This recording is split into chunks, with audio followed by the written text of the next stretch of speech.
Iceland is known for its geothermal pools and beautiful scenery. However, its island roots have made fishing one of the most important resources for its inhabitants and tourists. With the climate changing, we wanted to research any potential changes in fish migration patterns and the future sustainability of fishing in the area.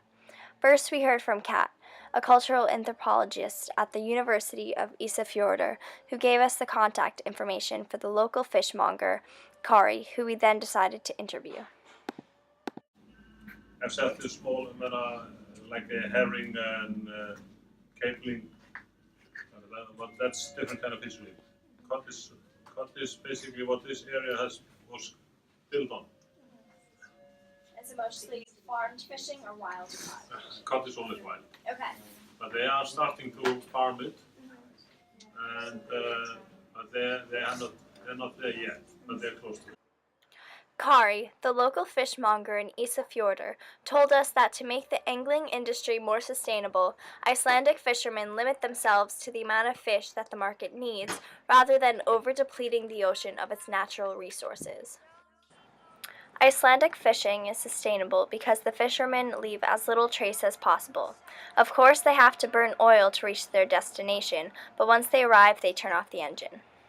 So, has it really always been cod that's been the number one?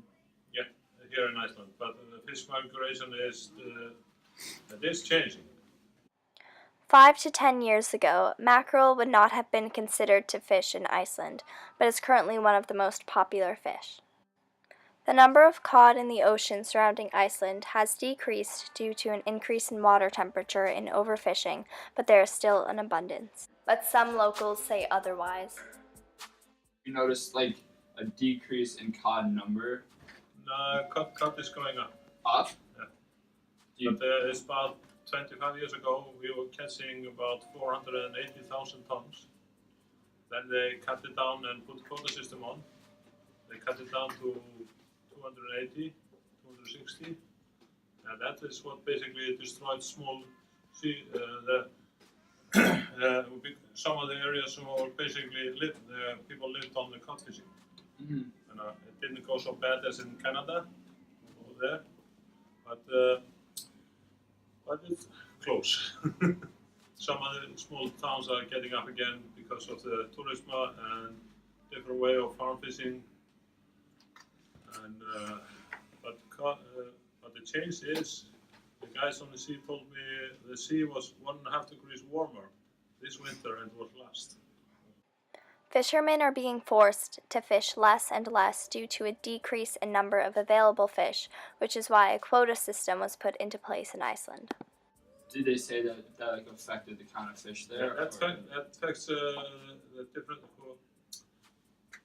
Fish comes up here in waves, in seasons. Mm-hmm. So you can always basically, like you can count all the cod comes in end of January to spawn. And basically he moved a little bit more north.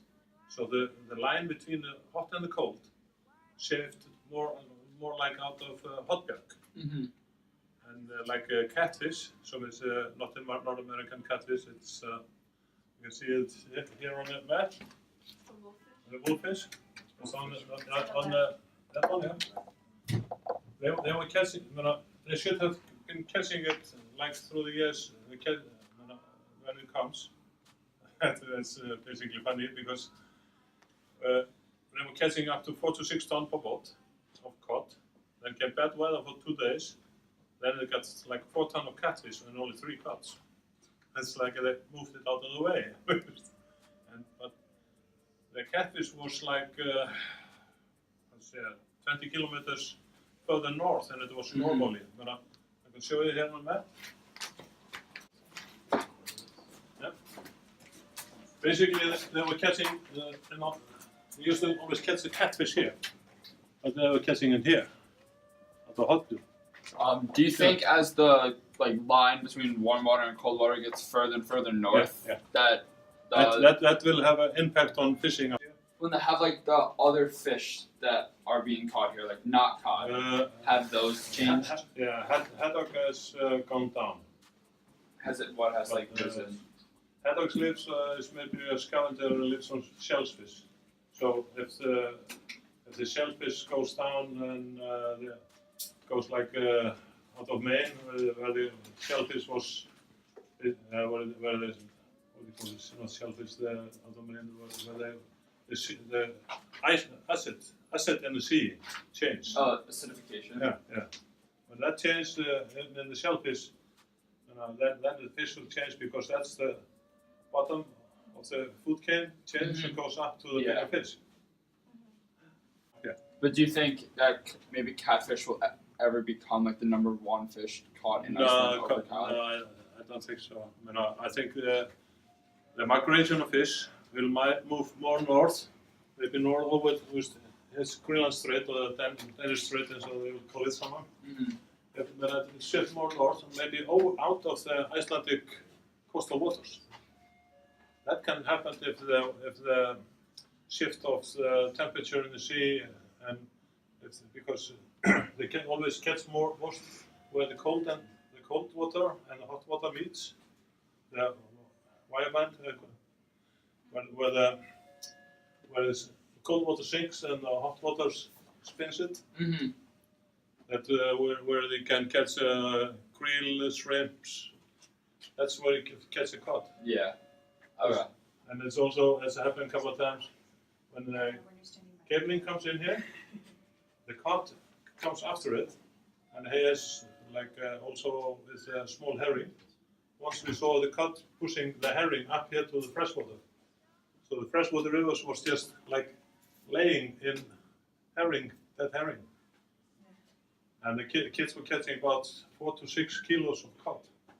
Just here in the end of the valley, where the airport is. And do you know what's changing with acid in the water? They're not for a couple of years, they have not been taking scallop or mussels called, you can see there.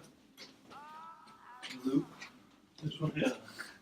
Oh, Iceland cyprine. Yeah, they've not been Iceland. they've not been catching that, or they've not been taking this one. After speaking to a cultural anthropologist, a local fishmonger, and a couple fishermen, we came to the realization that Iceland's fisheries haven't really been affected by climate change in the eyes of the public. Contrary to public belief, which is that the fish are still as present in the waters as ever, the quota system has been put into effect. The quota system, where each party who wants to fish has to buy shares which enables them to fish a certain amount of tons, says otherwise.